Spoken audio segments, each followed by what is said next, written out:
everyone, I'm Dr. Z. I'm a clinical psychologist specializing in transgender care. Welcome to my channel.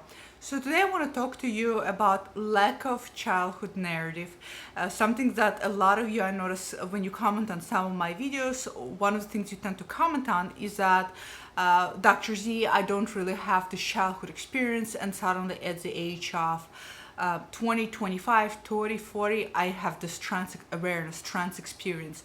What does it mean? And I feel like I might not be trans enough because everybody else I talk to on social media and everybody else's videos I watch always have this childhood experience. So what does it mean when somebody is actually having an absence of that childhood experience? For starters, let me elaborate a little bit more. What do we mean by childhood experience, okay?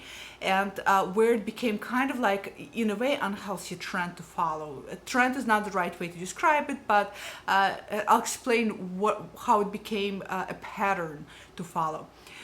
So childhood experience basically is having an awareness as an early child that you are transgender or gender diverse, having an awareness that you don't feel comfortable with your body, with your gender that you were born into, having that awareness that you just don't feel comfortable with it. And people can report that as young as 3 to 4 years old. That's usually the age around which an identity, in a sense, to relationship to gender becomes pretty clear to a lot of kids. So kids a lot of times will verbalize, they may not have lingo for it, but a lot of times they will do different things, such as refusing to play with particular toys or wanting to wear particular gender expression clothes or refusing to have their hair cut. So kids always find a way to communicate to adults. The problem is that adults don't not really attuned to pick up on that, or they pick up on it and they reinforce gender norms. So that's what it is, childhood experience, meaning that at a very young age, you kind of had a sense of discomfort about your gender. And you may not have had actual words as a child, because words back then, such as transgender or gender diverse or non-binary or any other gender diverse expressions, didn't really exist. So as a result, you didn't have words, but nonetheless, a lot of the people have the type of experience to report. Well, what happened way back before we have right now a tipping point in transgender field, but way back before we even had the language, there was, unfortunately, and I'm so saddened to say this because I am a mental health provider, there was a tremendous amount of gatekeeping. And for a person to be able to get access to medical care, they would have to go through a rigorous process of psychotherapy, sitting down with a therapist for a long period of time, in so many ways to convince a therapist that they are really transgender and that they are really need medical interventions. And what happened is that people are smart. You guys are smart.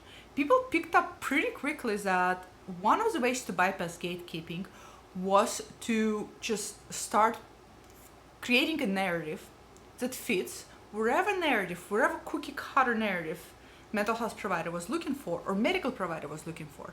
And at the time, the narrative was, usually it has, not usually, but almost always, somebody gotta have this childhood experiences. This was one of the things that clinicians looked for, which is, we know now that is incredibly incorrect and incredibly, it's really, doing that marginalizes a bigger group of diverse people who became aware about their gender later on in life, and it robs them from opportunity to get access to care.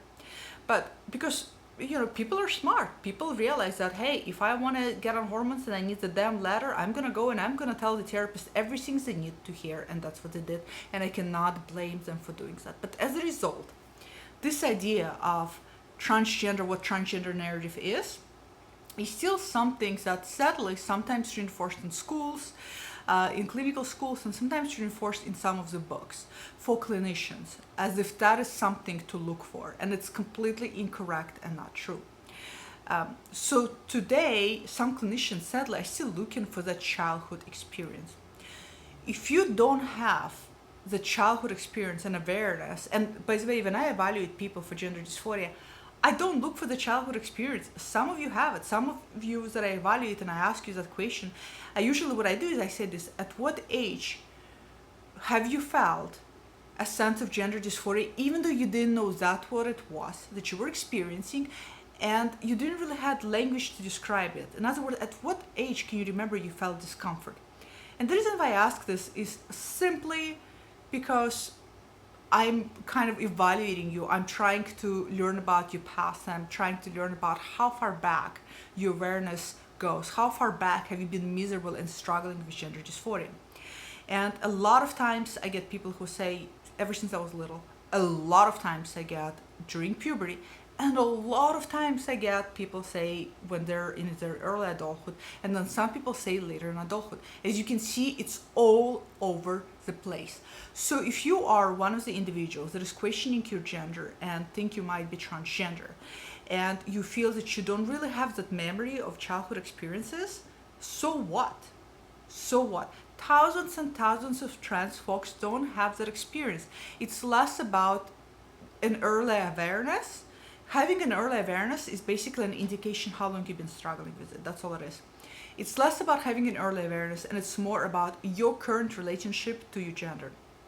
And if it's causing you confusion, investigate, explore. Don't jump in the medical transitions. I always say this: to not jump in the medical transitions. Always investigate and try on different gender roles, gender expressions, to really affirm to yourself that you may be struggling with gender identity, and then do something about it. But don't use it as a measuring stick, whether you are transgender or not.